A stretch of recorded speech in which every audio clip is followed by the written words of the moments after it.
बिंदु संयुक्तम नित्यम ध्यायन्ति योगिनः कामदम मोक्षदम चैव ओंकाराय नमो नमः। हमारे महापुरुष कहते हैं कि जो गुरु मंत्र दें वो कल्याणकारी है। जो माता पिता ने मंत्र दिया है, जो आपके ज्येष्ठ भ्राता ने मंत्र दिया है, जो भी आपको परंपरा से मंत्र प्राप्त हुआ है, उसमें श्रद्धा भक्ति से करिए। माता पिता ने जो मंत्र दिए हैं वो उन्हें करते रहो, वही गुरु हैं। ज्येष्ठ भ्राता से मिला हो, किन्हीं महापुरुषों से मिला हो, संत सदगुरु से आपको मंत्र मिला हो तो उन्हें करिए। मंत्र छोड़े नहीं जाते। लेकिन आपके पास कोई मंत्र है ही नहीं, कहीं से आपको कोई मंत्र नहीं प्राप्त हुआ है, तो फिर ये मंत्र है ओम। बोलिए मेरे साथ ओम।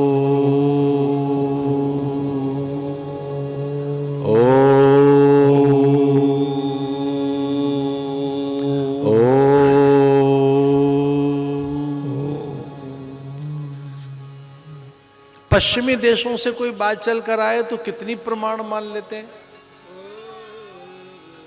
कुछ बावरे लोग कह रहे थे कि राम सेतु तो है ही नहीं।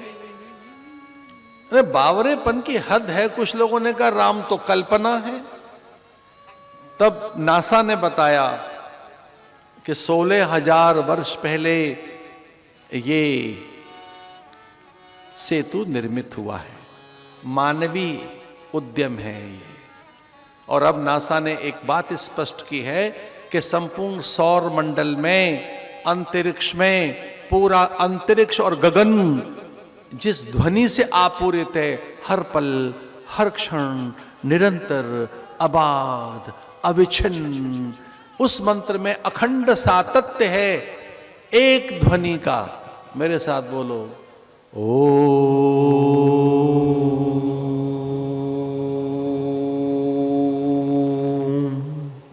नासा ने यह सिद्ध किया है।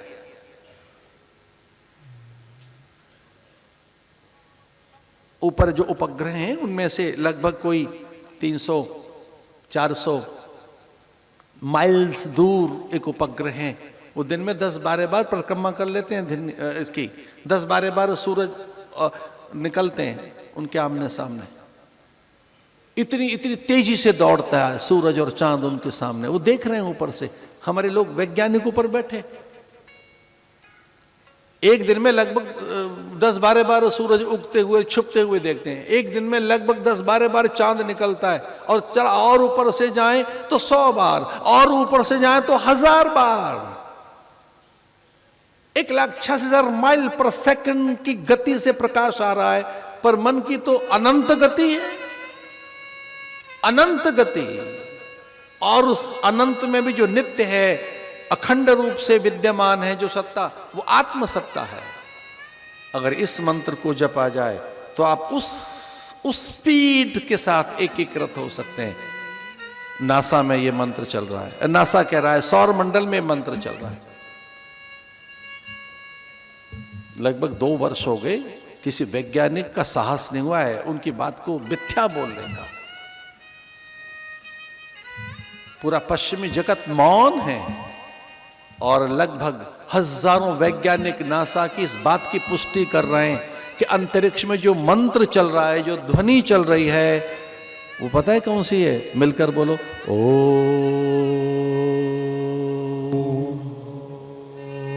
वैज्ञानिक चकित हो गए।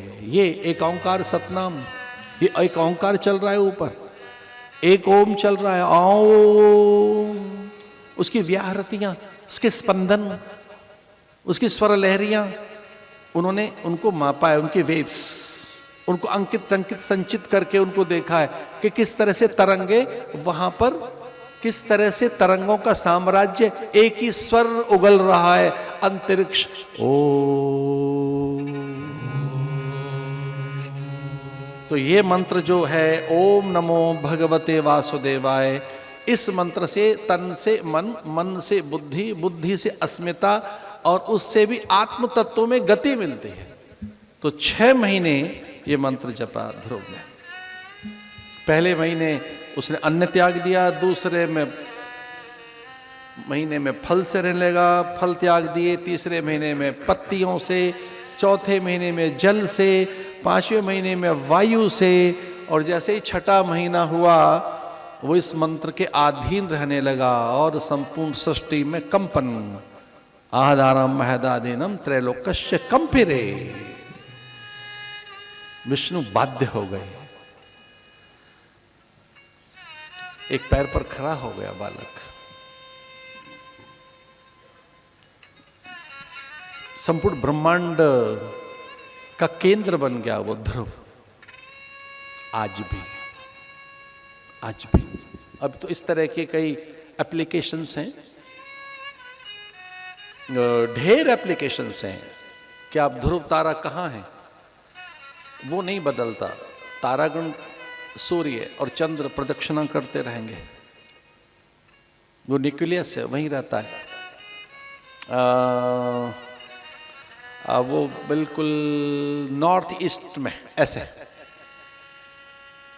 उसके दर्शन भी होते हैं कई बार ध्रुव तारे के।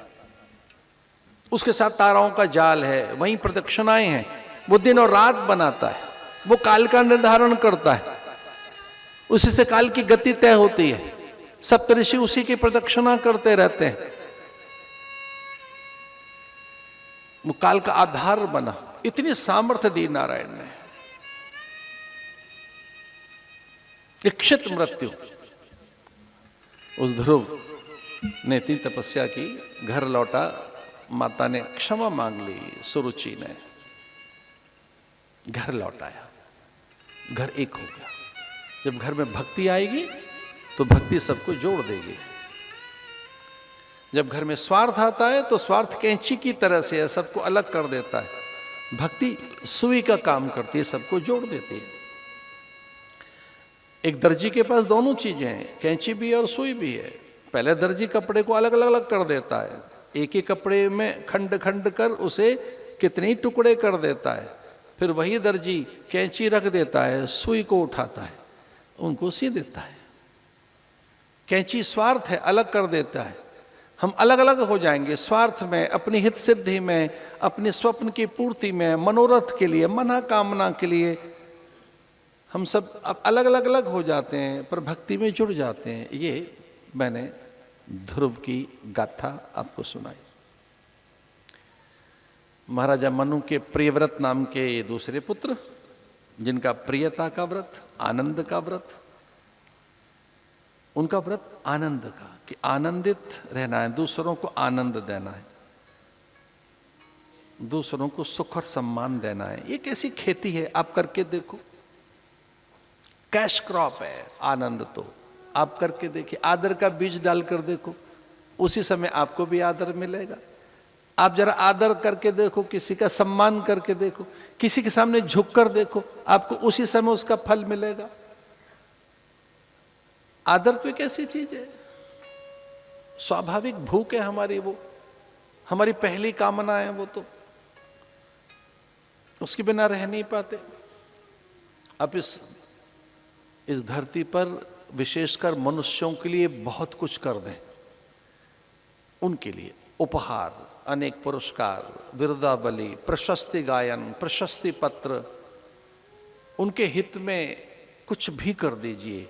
हो सकता है उसे भूल जाएं, पर अपमान कभी नहीं भूलते, वो अनादर कभी नहीं भूलते। मनुष्य को भूलने की आदत है। आप उसे उपहार दें, पुरस्कार दें, उसके सहयोग के लिए खड़े हो जाएं, उसका बड़ा सम्मान करें, भूल जाएगा। आप उसका सम्मान करें, भूल जाएगा। उपहार दें, पुरस्कार दें, उसके सहयोगी बन जाएं, उसके पक्ष में खड़े हो जाएं, उसके समर्थक बन जाएं, उसका अनुगमन करने लगें, भूल जाएगा। लेकिन आपके अपमान को कभी नहीं भूलता, आपके अनादर को कभी नहीं भूलता। ये मनुष्य की प्रकृति है। मनुष्य अपमान को कभी नहीं भूलता, अनादर को कभी नहीं भूलता, उपेक्षा को कभी नहीं भूलता। दुर्योधन भूल नहीं पाया द्रौपदी की उपेक्षा, द्रोण भूल नहीं पाए उपेक्षा, द्रुपद भूल नहीं पाए उपेक्षा। हम उपेक्षा नहीं भूल पाते, अपमान अनादर नहीं भूल पाते, हम तिरस्कार कभी भूल नहीं पाते। इसलिए ये ध्यान रहे कि हम में वाक संयम रहना चाहिए, वाक संतुलन रहना चाहिए। हमारे शब्द अप्रिय न हो, कटु न हो, वो प्रिय हो, सत्यनिष्ठ हो, स्वाभाविक हो, स्थिर हो। उनमें हमारी नैतिकता, उनमें हमारा अध्ययन, शील, संयम, उसमें हमारे संस्कार, विचार, हमारी परंपरा आभाषित होती है। व्यक्ति के स्वर से ही तो पता लगता है कि कितना पठित है, कितना शिक्षित है, कितना संस्कारित है, इसकी परंपरा क्या है। स्वर से ही तो पता लगेगा किस घराने के हो। ये संगीतकारों के स्वर से पता लग जाता है ये किस घराने के हैं। ग्वालियर घराना है, बनारस घराना है, पंजाब का घराना है, पता लग जाएगा। कर्नाटक का संगीत चल रहा है इस समय या वो बनारसी गीत चल रहा है, चैती है, कजरी है, ठुमरी है, उसके स्वर से ही तो पता लगेगा।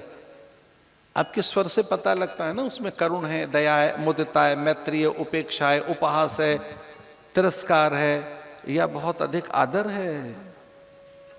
जानते हुए क्या है? बड़ी साधना, बहुत बड़ी साधना। कुछ लोग इसे कर नहीं पाते। ये भगवत उपहार है। भागवत में लिखा है इससे बड़ा और कोई उपहार नहीं है कि आपके वैखरी में पावित्र हो, आपकी अभिव्यक्ति में सौंदर्य हो, आपकी अभिव्यक्ति में माधुर्य हो। ये तो आपको एक जन्म से ही बड़ी उपलब्धि हाथ लगी है। अभिव्यक्ति का स्वातंत्र, ये दो ही चीज तो आपके हाथ लगी है ईश्वर ने, और तो बड़ी कोई चीज आपको दी नहीं है। इनसे ही तो आपके कार्य की सिद्धि होगी। एक अभिव्यक्ति की स्वतंत्रता और दूसरी है कर्म की स्वायत्तता। आप कुछ भी कर लीजिए। कर्म से आप कहां पहुंच सकते हैं? कर्म से अगर आपके अकर्म है, विकर्म है, पाप कर्म है तो आप कहां जाएंगे? और आपके पुण्य कर्म है, सत्कर्म है, शुभ कर्म है तो आप कहां जाएंगे? कर्मानुबंधिनी मनुष्य लोके, तो आपको मिला क्या है जन्म से? तो जैसे ही आपका जन्म हुआ ये दो चीजें मिल गईं, पशुओं को नहीं, परिंदों को नहीं, पंछियों को नहीं, और थोड़े सजग और सावधान होकर बैठे हो तो देवताओं को भी नहीं। नो, वंचित हैं इन दिव्य उपलब्धियों से। देवता वंचित हैं। देवताओं को ये दो उपलब्धियां उनके हाथ नहीं, अब वो कर्म नहीं कर सकते, गए, अब वो स्वर्ग में बैठे हैं, एक बार पहुंच गए, अब फिर कोई, अब देयर इज नो चांस, अब कोई अवसर नहीं है। हमारे पास है, हम मनुष्यों के पास है। दो चीजें हैं हमारे पास, कर्म की स्वतंत्रता, हम कुछ भी करें, कैसे ही करें, और एक है वाक स्वतंत्रता, शब्दों का। ये बड़ा साधन है।